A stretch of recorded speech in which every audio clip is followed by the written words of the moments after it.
Hey guys, and welcome back to this channel. In this video I'll be showing you guys how you can create this before and after picture on CapCut PC.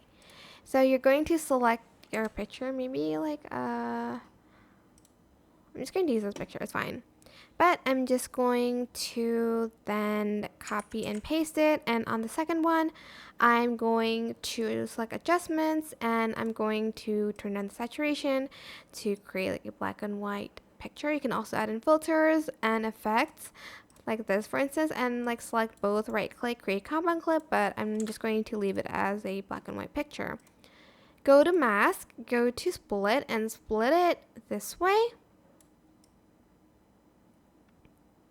And actually we are going to split it the other way, sorry. And we're going to put it here. We're going to then add a keyframe, and like in the middle or at the end of the clip, you're just going to move the mask there.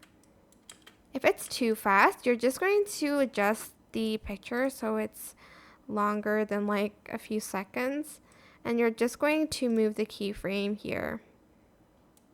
So it's going to turn from like a black and white picture to a colored one. That's basically it. I hope this tutorial was helpful for you guys. Don't forget to like, comment, share, and also subscribe to this channel if you haven't done that already. If you have any questions, just leave it in the comment section down below, and I will try my best to answer them all for you guys. And if you found this video helpful, please click the thanks button above the description box down below. Thank you so much for watching. Bye!